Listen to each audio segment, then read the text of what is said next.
Bharat ji row रहे हैं। माँ, भरत जी कहते हैं कैसे होंगे भैया मेरे तपति धराओ रे जलती धूप में। ओ माँ, आई माझा दादा वनवासाला पाठवलाय, पण माझा दादा तिकडे पायी चालते, त्याच्या पायात चप्पल नाही। प्रचंड उन्हाचे दिवस आहेत, माझ्या दादाच्या पायात चप्पल नाही, माझ्या वहिनीच्या पायात चप्पल नाही, माझ्या भावाच्या लहान्या पायात चप्पल नाही। काय त्यांची अवस्था असेल। भरत जी बार बार कहते हैं माँ, दुनिया मेरे से मुख मोड़ ले, मुझे कुछ फर्क नहीं पड़ेगा माँ, लेकिन सोचने के लिए इसलिए दुख होता है माँ, मेरे रघुनाथ जी मुझसे गलत मत समझिए। माँ, यदि भैया नहीं साथ देंगे मुझे तो ये भरत किस काम का माँ, ये भरत किस काम का। त्या ठिकाणी भरतजी कौशल्या मातेला बोलतात। भरतजी काय म्हणतात ऐका कौशल्या मातेला।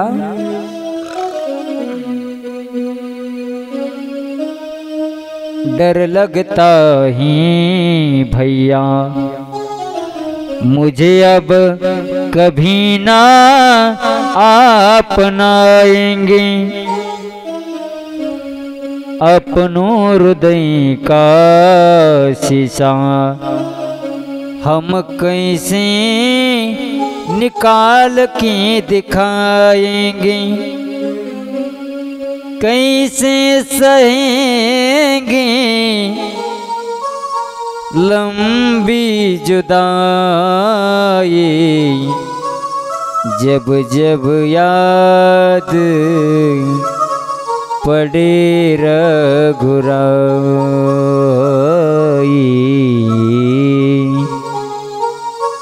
भरतजी म्हणतात आई, आता कधी माझ्या दादाची आणि माझी भेट होईल। रडतात भरतजी महाराज, भरतजी रडतात। चार जावाय सीता उर्मिला मांडवी सुतकीर्ती। भरत प्रभू रामचंद्र परमात्मा ज्या वेळेला वनवासात होते, वनवासात असताना अनेक संकटाशी सामना करावा लागला। रावणाची बहीण विधवा शूर्पणखा स्वरूप सौंदर्य संपादन करून त्या ठिकाणी प्रभू रामचंद्र परमात्माकडे आली। लक्ष्मणजी बाणाला सकाळी सकाळी असे धार लावतात, त्यावेळेस शूर्पणखा तारुण्य संपादन केलेली रावणाची विधवा बहीण त्या ठिकाणी आले।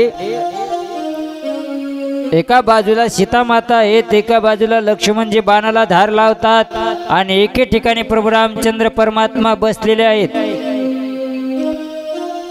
अशा ठिकाणी रावणाची विधवा बहीण शूर्पणखा आलेली आहे।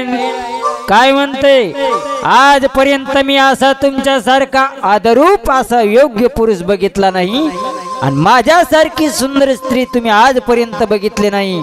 माझ्या मनामध्ये तुमच्यासोबत लग्न करावं अशी इच्छा झाली। कोण म्हणतं? शूर्पणखा। प्रभू रामचंद्र परमात्माने सांगितलं, हे बघ, ती समोर दिसते ना, ती माझी पत्नी आहे सीता।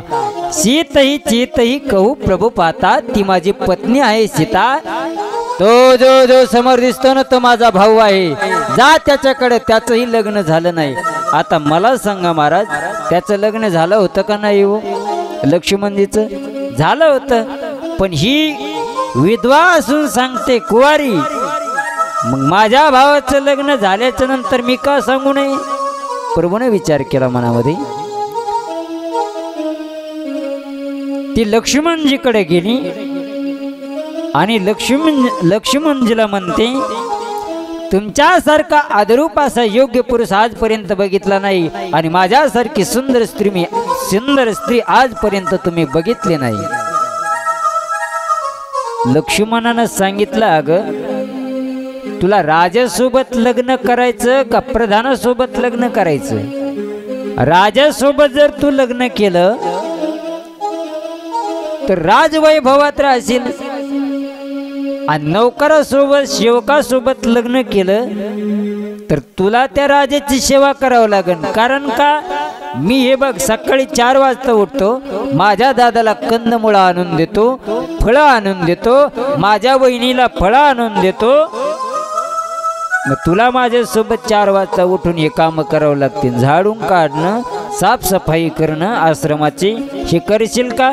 तिनं सांगितलं नाही. म्हणले जा मग त्यांच्याकडं. पुन्हा लक्ष्मणानं महाराज त्यांच्याकडं काढून दिलं आणि त्याच्यानंतर महाराज पुन्हा त्यांनी इकडे यांना काढून दिलं. शूर्पणखेला शेवटी महाराज तिला राग आला आणि आपलं खरं रूप त्या ठिकाणी आपलं दाखवलं. हातामध्ये शस्त्र घेतलं आणि महाराज धावली ती सीता मातेकडे. प्रभू रामचंद्र परमात्माने आवाज दिला, लक्ष्मणा, लखन देख तेरी भाभी की तरफ जा रही है, देख.